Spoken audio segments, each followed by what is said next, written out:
Well, he is remembered as a brilliant researcher who helped change the medical landscape.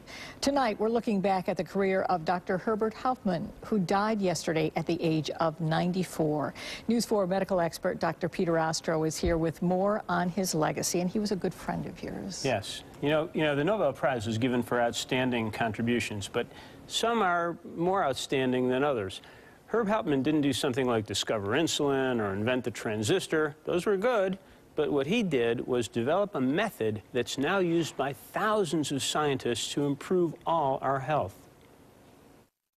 Today, we take for granted many things that didn't exist a few decades ago. One of them is our ability to see inside molecules, to understand how drugs work and to make them better. We gain a deeper understanding of life processes, and we are therefore in a position where we can design drugs that will do precisely what we want them to do with a minimum of adverse side effects. We have that ability thanks to his work. When Herb was a young mathematician, it was believed that we would never be able to do it. And all I had to hear that here was a problem that no one could solve, for not only that, but was even impossible to solve in principle. And once I heard that, then there was no letting it go. Herb and a colleague at the Naval Research Lab in Bethesda solved that problem, and in 1985 they received the Nobel Prize. 15 years earlier, Herb had come to work at the Medical Foundation of Buffalo, now the Hauptmann Woodward Institute.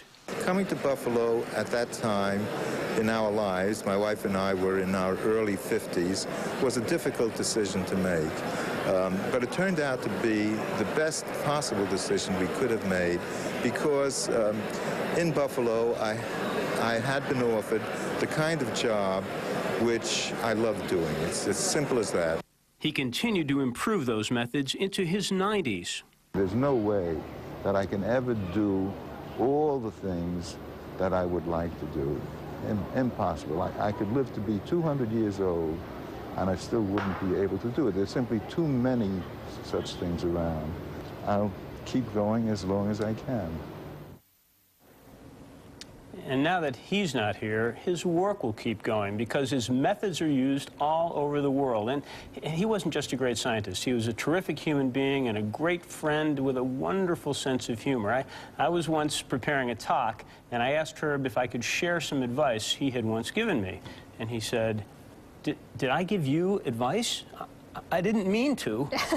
What was the advice? It was typical of him. It was a speech that I was making. You want to know what the advice was? Yes, what was it? He said, keep doing what you're doing, and which exactly typifies the way he lived his life. Keep doing what you're doing, and it was just a wonderful thing to hear from him. An extraordinary life. I know you were a good friend of his. I met him a few times, and I know you've met people, too, that are so brilliant that you can't really carry on a conversation with them.